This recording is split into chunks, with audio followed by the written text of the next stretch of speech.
What it do, what it do, what it does, what it does. Welcome back to Rise Reacts. First off, I lied to y'all, man.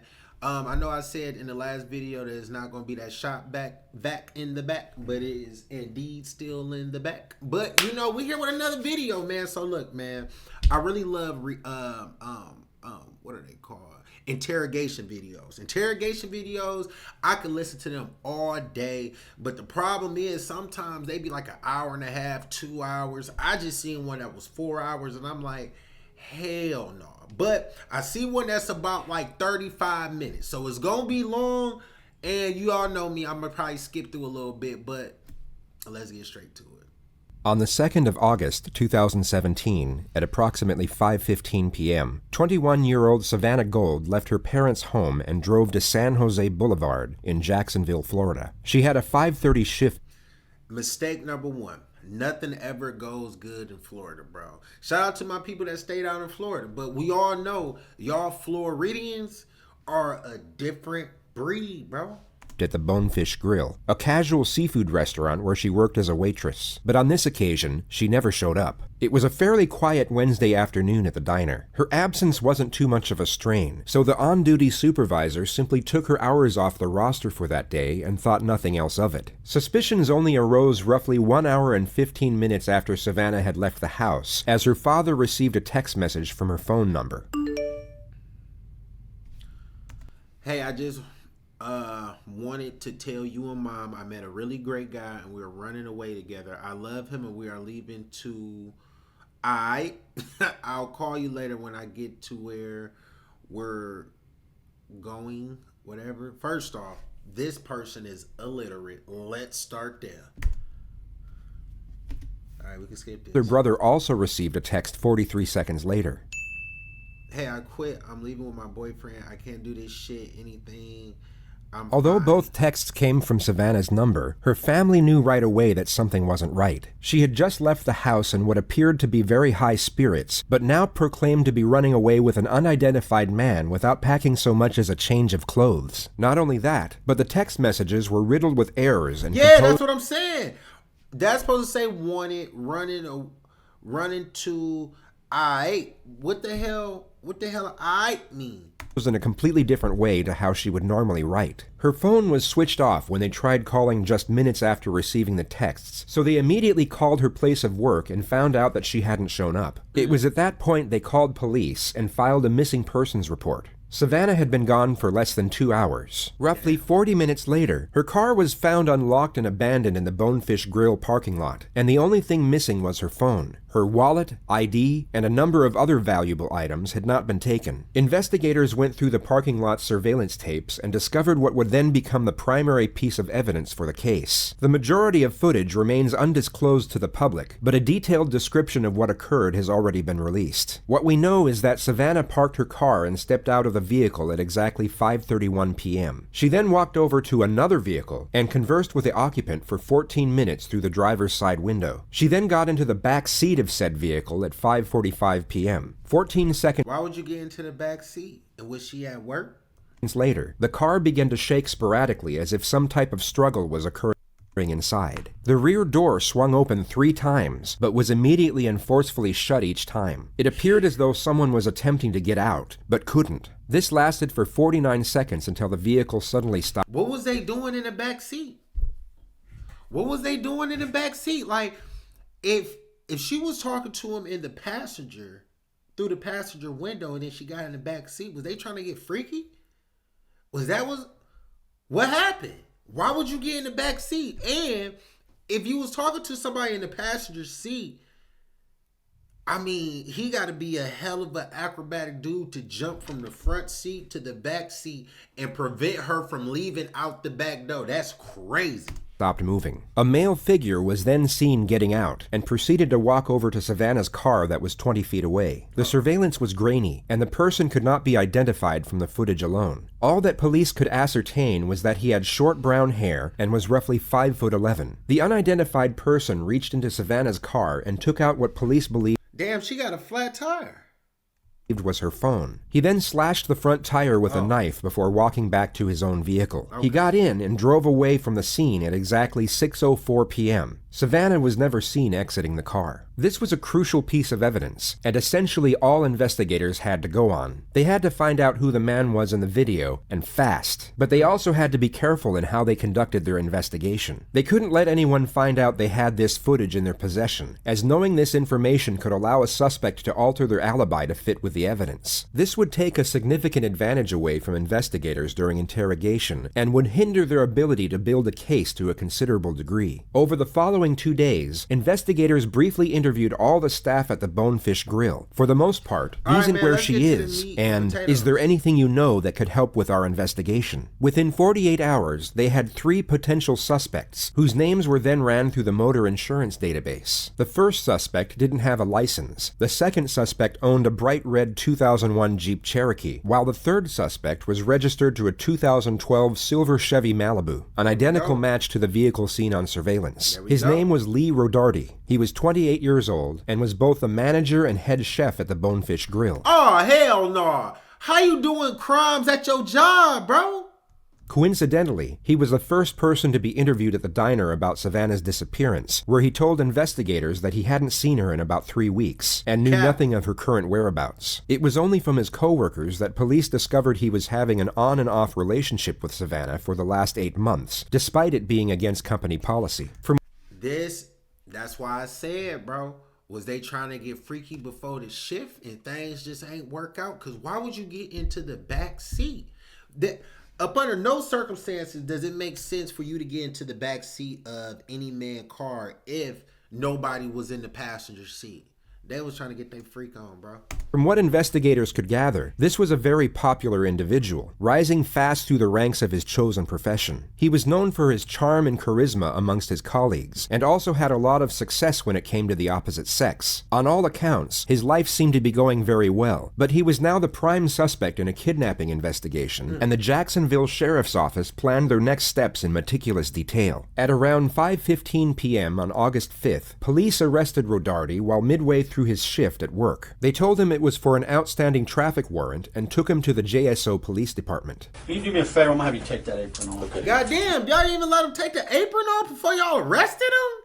All that flour on him? Just kind of get it right there. I'll stay right here. You can go have a seat for me real quick. I'll be right back, okay? Yes, sir.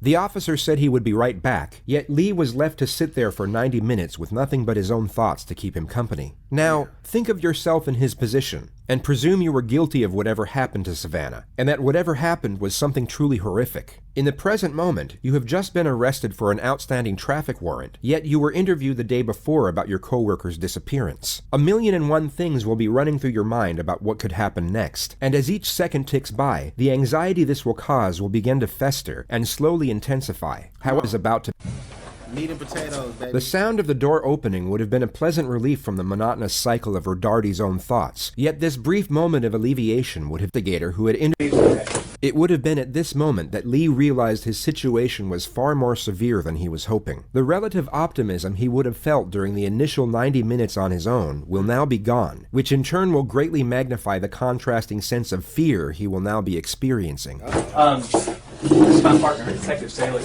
She was interviewing some of the other folks, waiters and other staff people the other day, so she didn't get a chance to come in at the time. I wanted to talk to you, or actually we wanted to. You want some more water? Please. Actually, would it be all right to use the restroom one more time? Yeah. Come on, sorry. You bet. I'll walk out there.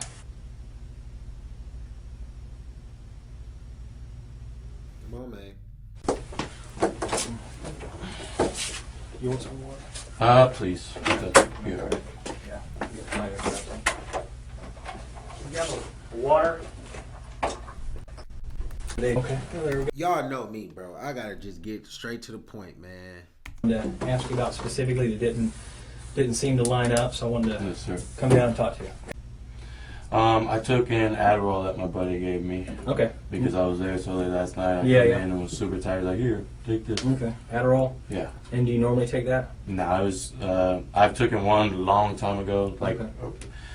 I wouldn't say high school. Mistake number one.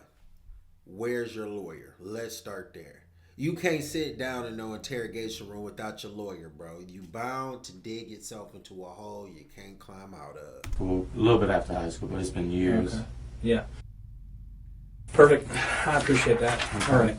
So, Savannah, you said that you knew her and you guys had, you knew her from work. I mean, just kind of fill me in with that. How long have you known her? Like I said, The detective starts off with an open-ended question. This gives the suspect total freedom and flexibility in how they wish to respond. It's commonly believed that people with nothing to hide are likely to give a short and concise response to these types of questions. For example, if Lee was completely unconcerned with what was going on, he could respond in 3 short sentences. I met her from work. I've known her for 2 years. We dated for a bit. To the contrary, if an individual does have something to hide, they are more likely to give a lengthy and detailed response. The simple reasoning behind this is that they are seeking approval. Imagine yourself in a job interview and you're asked an open-ended question, such as, "Tell me about yourself." You would feel the need to be thorough in order to please your potential employer. The psychological premise is exactly the same with I don't care about the psychological. subjects will see the regression. Truthful as a mere working there. I would say probably about 8 months ago Yeah. or so, we started hanging out outside of work. And at the time, I had a girlfriend. But I kind of, we kind of connected, me and Savannah. So we hung out a little bit here and there. Got pretty close. We come from, I guess, somewhat similar backgrounds, I guess you should say. Okay. She didn't have it the best growing up, neither did I. So we kind of connected, hung out for a little while, and then she started using drugs a lot. Okay. Now, I used them with her, not the same drugs that she used all the time, but I did them with her a couple times, and then she started to get heavy into them, and Oh, gotcha. Okay. so I kind of just tried to take a step back and put things off. Probably a month or so ago, I saw Savannah at work, and she looked healthy again. She gained a little bit of weight, and just friendly talk at work. Telling her, hope everything's been good. And she told me, that I guess she did a lot of drugs. My boy is just talking way too damn much, bro. He just talking way too much, bro. You digging yourself in this hole. She ended up missing I want to say a couple of days, 3 or 4 days from work. Oh, okay. So obviously, me being pretty close to her, I was concerned and everything. But after she came back, she looked good. And she ended up telling me that, I guess, over those 4 days, she detoxed pretty well. And she kind of caught a, new sense into why she shouldn't do drugs so much. Okay. And like I said, she looked good. She started looking healthy. So we kind of were talking, here and there. We hung out a couple times. She came over to the house, and we just kick back, drink a couple beers, watch movies, stuff like that. Mind you, they didn't ask about none of this shit. They didn't ask about none of this shit. He just running off at the mouth, bro. The more you say, the bigger that hole you digging yourself into, bro. What is you even talking about? Like the moderator said, all he had to say is, I met her at work. We used to date a little bit, and damn, this is such a tragedy. This dude out here, yeah, we used to do drugs. We used to kick it. We came up from a similar background. Like, bro, shut up. Like I said, we did, we took some pain pills here and there on occasion, but then she started bringing heroin over and stuff like that. Why you snitching on her? That's my mom was addicted to methamphetamines when she was when I was younger, so those hard drugs just kind of scare me a little bit. So that's why I took a step back the first time. I ended up telling her, I was like, hey, for one, I'm dealing with a lot of personal stuff myself right now as it is. I'm a little depressed. But I think we're moving too fast. I think we should, stop talking. Okay. And she said, I understand. It's completely fine. No problem. She said, I'll delete your number. I'll never text you again. and that was the last time that we text. Okay. When was that? When was that? It was probably 2 or 3 weeks ago, Okay. sometime in July. Right. Yeah, and I think that's one of the things you said was that was the last time that you had contact with her. Yes. As far as, I don't want to put words in your mouth, so I mean, you correct me. That was the last anytime. time that I texted her. Yeah, text or a phone call or a messenger Yeah. or anything like that. 2 to 3 weeks ago. Yeah. Okay. And then the last time, when was the last time you saw her? This is what I was a bit. I didn't tell you the truth when we talked about this. Okay. You didn't tell him the truth. Why you telling them the truth now, bro? Why you telling them the truth now, bro? Why are you telling them the truth right now, bro? Dang. What was that? I felt like something just failed or something. Why is you telling them the truth now, though, bro? Come on. Lee doesn't know the extent of the evidence, but he knows the investigators have something, and he now has no choice but to amend his alibi to some degree and give some form of admission. This allows the investigators to get one step closer to a confession, while also keeping the capacity of the evidence hidden until a more critical moment. Last time I saw her was Wednesday afternoon. Okay. I heard that she has been basically telling a lot of people at work that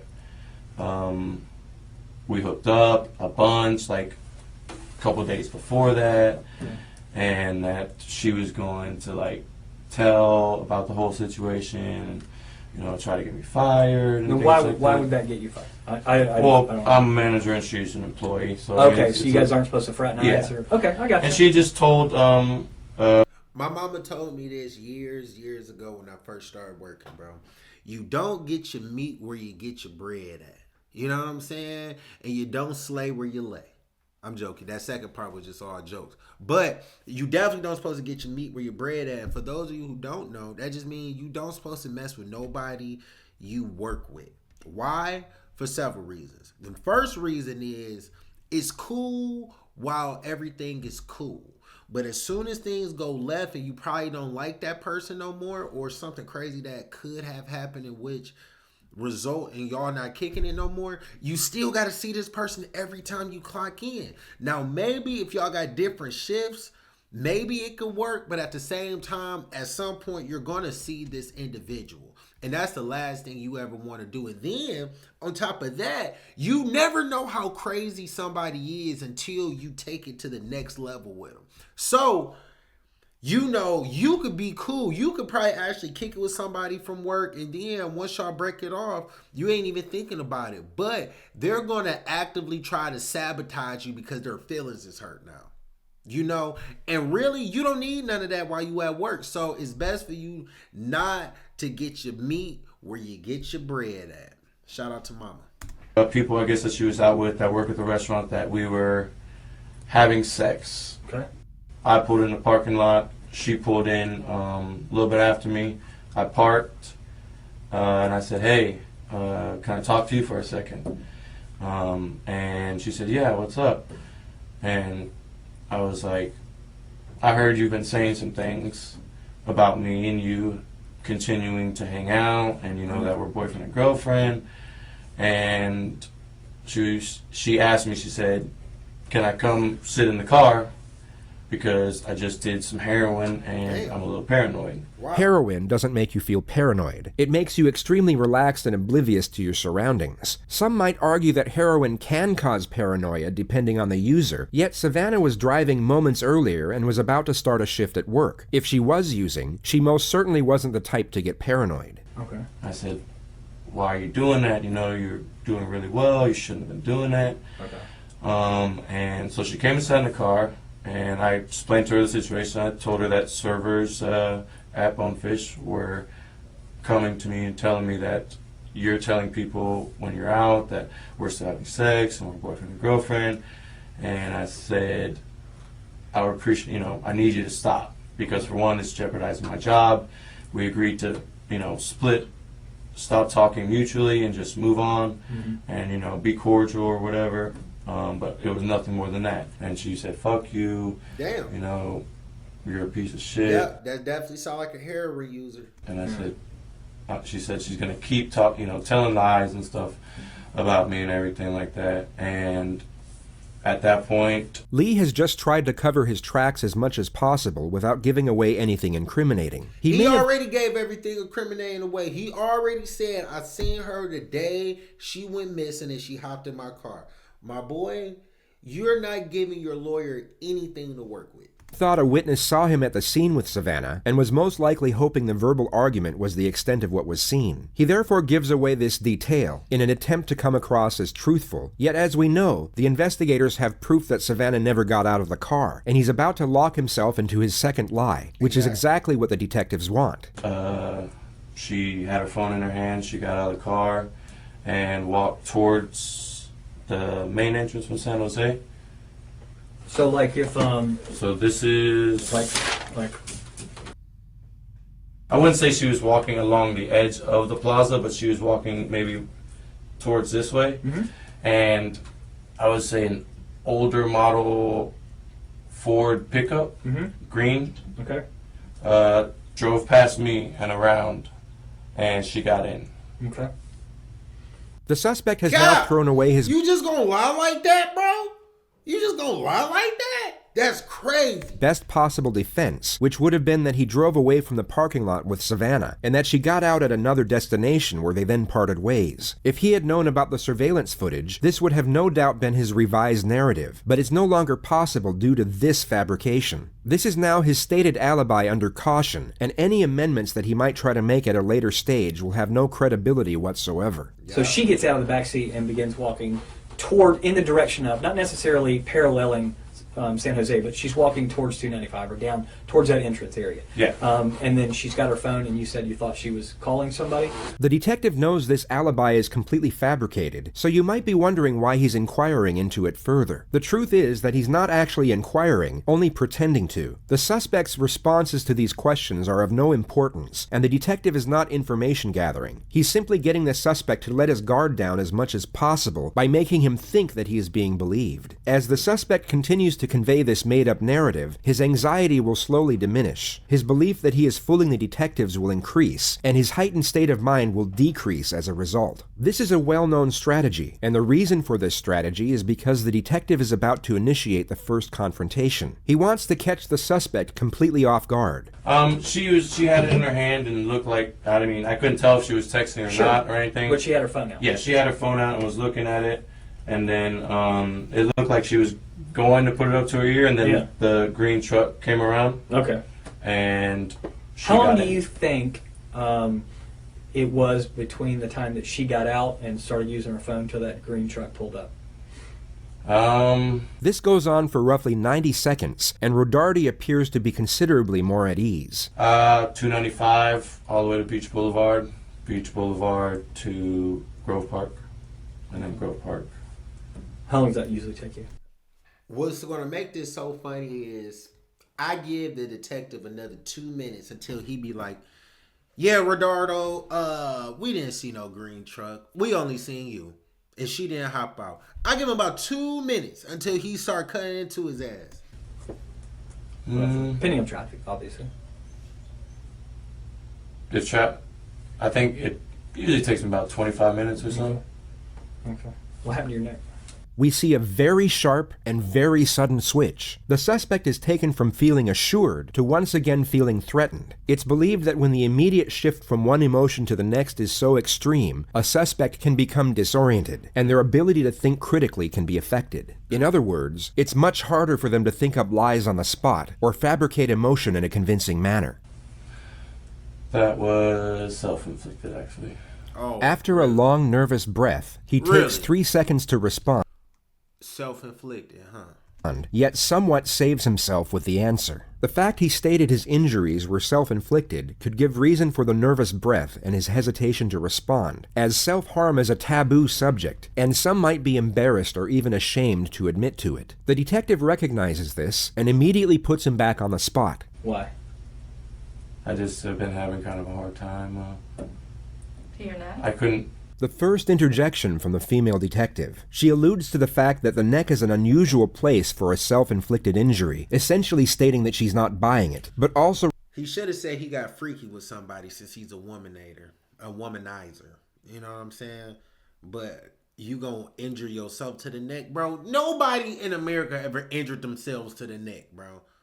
I mean, nobody. The wrist, maybe.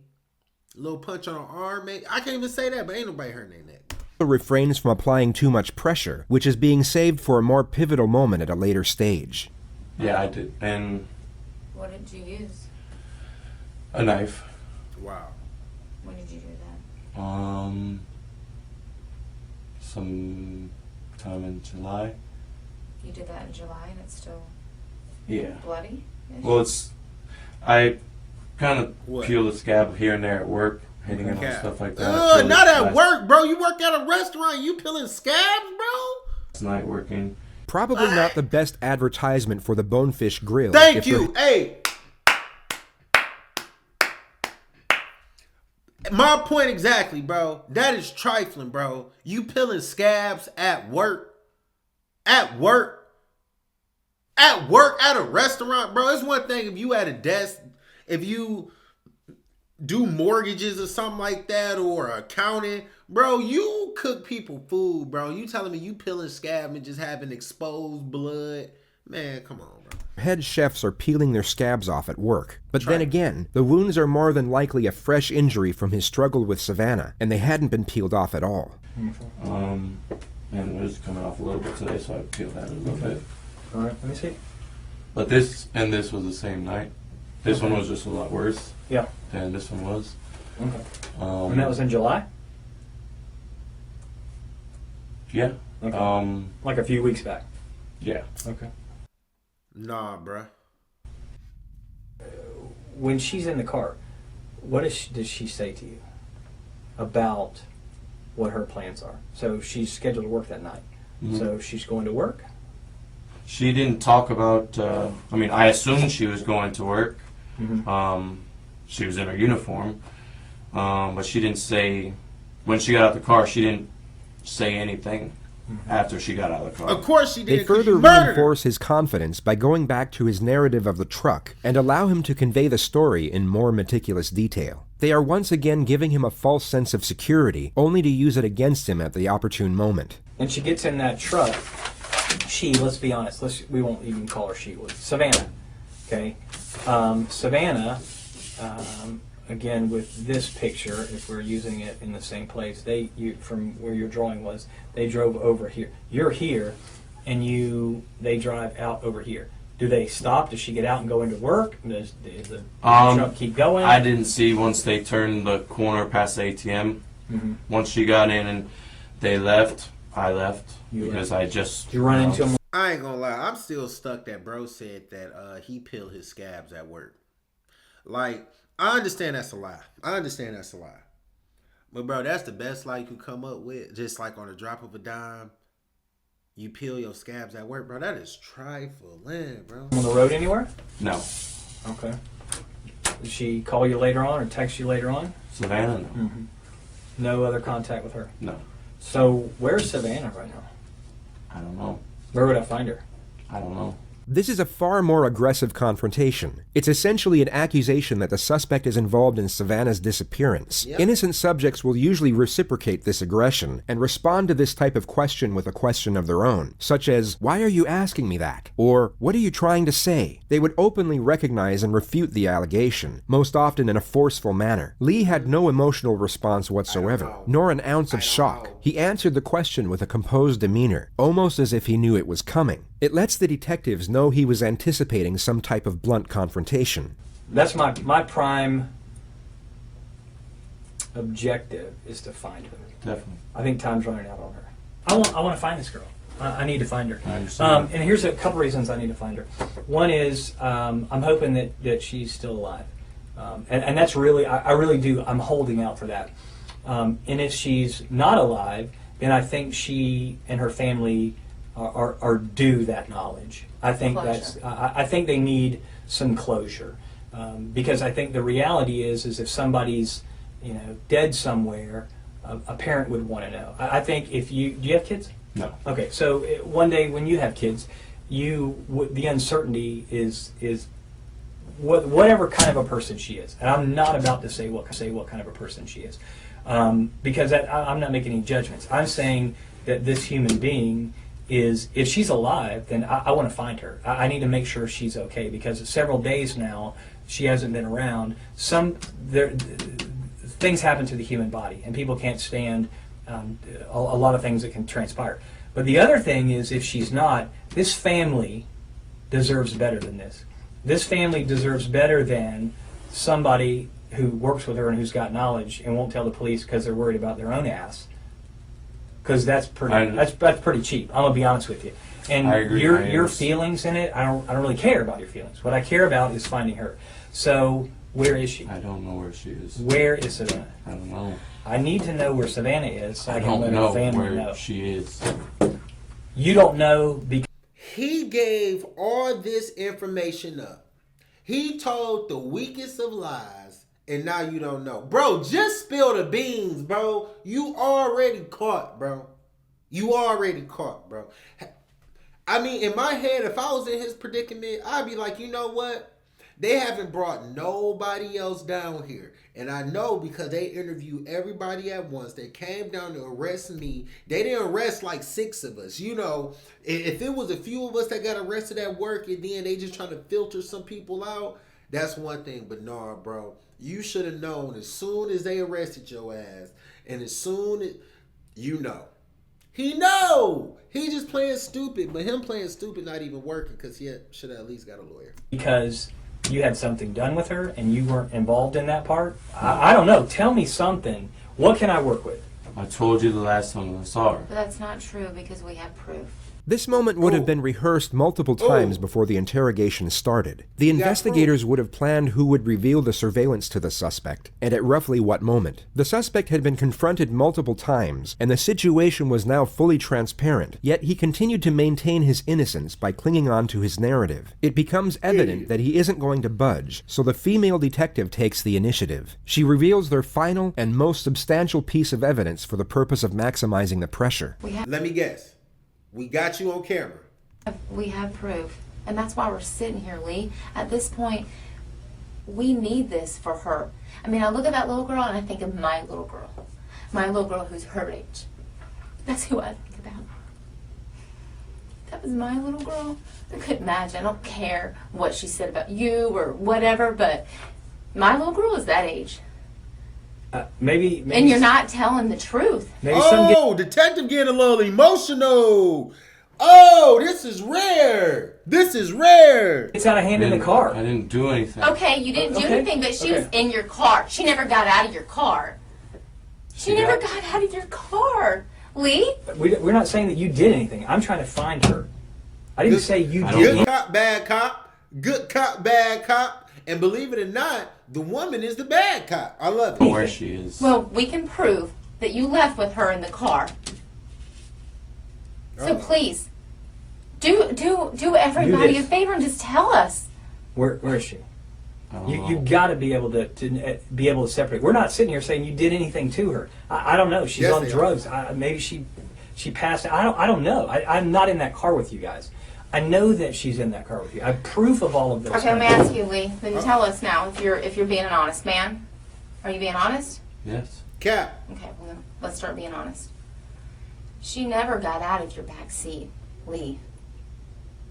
She never got out of your back seat. Video cameras don't lie. Lee. Yeah. How do you know? How do you think I know this information, Lee? I wasn't there, but a video camera caught it. Tell me what happened. I don't know. What? Look at her. Bro, hey, bad cop losing her shit. Bad cop losing her shit. Ooh, there go that gnat I've been wanting to kill for. Hey, give me 1 second, y'all. Give me one. Got his ass. We in the game. Was it an overdose?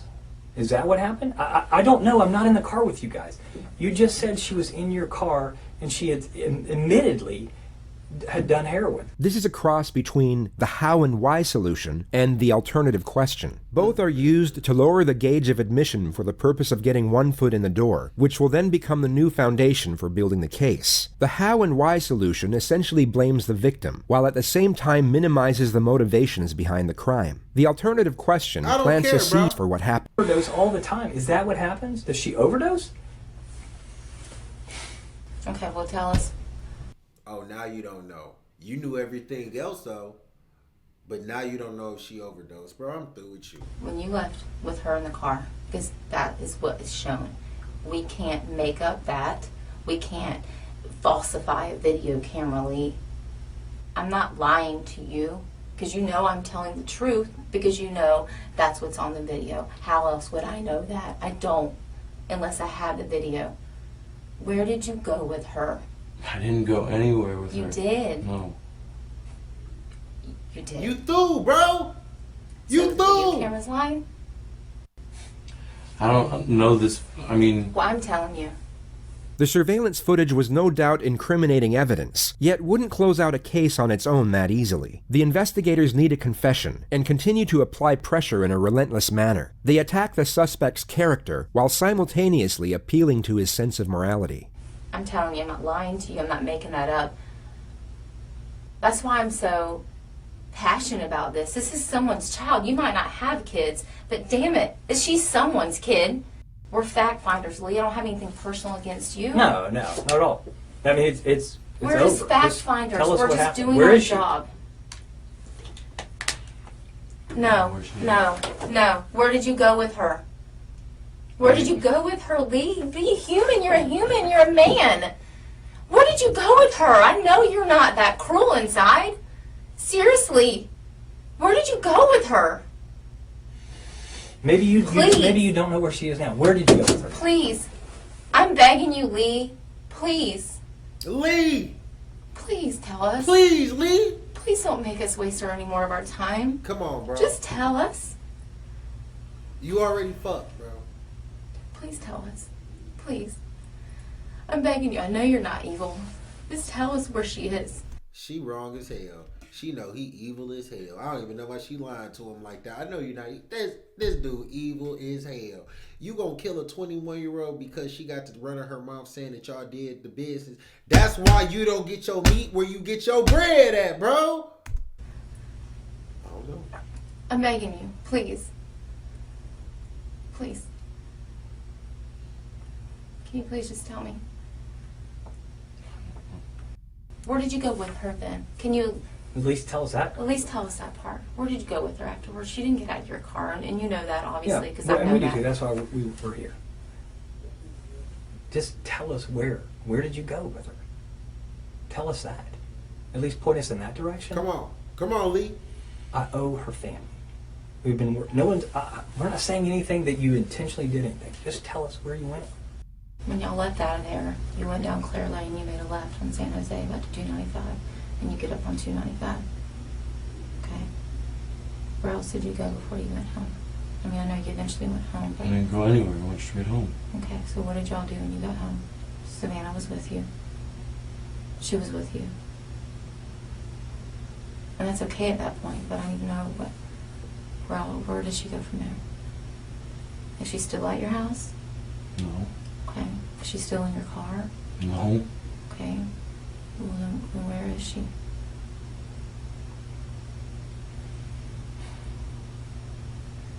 Come on, Lee. I don't know where she is. Bro. Where did you last Bro. drop her off at? I didn't drop her off. Okay, well then tell me. What happened? Where'd you guys go? We went to my house. Uh-oh. This is a breakthrough. The investigators have got Lee to amend his story once more by lowering the level of admission. And that's where he got caught like a fish. Well, actually, he been caught once he got to run in his mouth, especially when he said he seen her that day. But now, hook, line, and sinker, baby. And this shows that he can still be influenced. As stated earlier, they were trying to get one foot in the door, which they have now done, and this is their new platform to build on the more damnatory elements. We did some drugs. Okay. Yeah, I did. Hung out for a little. No, you did. And then she said she was going to catch him and go home. What was going on in the Didn't back do seat? anything to What was you know. going on in the back seat? For the doors to be kicked open. She kicked open that door 3 times, Lee. She kicked it. We saw it. Where's Savannah? I don't know. Yes, you do, Lee. Lee, we understand. Listen, we understand. We're not trying to hinge you up on anything, man. I'm telling you, I'm thinking about this girl and her family. And your family.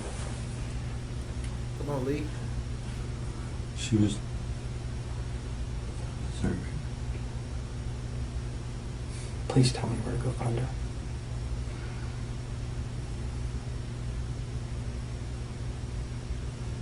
That's how people remember you.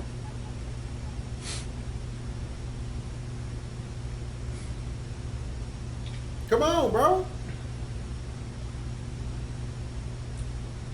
Spit it out. The released footage of the interrogation tape cuts off at this exact moment. The state's attorney has been contacted by multiple sources to release the next segment, but has so far refused to do so. What? All we know is that Lee Rodarte admitted to killing Savannah Gold. The only information that is currently released is that he proclaimed to have killed Savannah by breaking her neck. He then Damn. took her back to his house where he burned her body in a self-made fire pit, and then dumped her in a lake at the dead end of a secluded road. Savannah had injuries to over 75% of her body. The medical examiner was unable to pinpoint the exact cause of death. The only conclusion was that it was a violent homicide. Oh, so he really got to kicking her ass. He really got to kicking her ass. Then took her home, set her on fire, then took her to the lake, because they down in Florida. We all know how Florida get down, and dumped the rest at the lake. This boy crazy, man. No, don't cry now, bro. It was just... Y'all was... Because y'all was getting The freaky. segment of admission was cut, yet the JSO released the footage that came just moments after. It shows a human being experiencing an emotional reckoning so overwhelming, while also trying to process the terrifying nature of his immediate situation. Yeah, you through. You through. You ain't never going home. You ain't never going home, boy. You ain't never going to work. You ain't picking them scabs no more. Yeah, get it out, boy.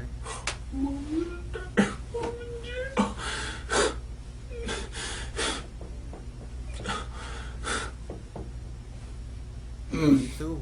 You through. You through.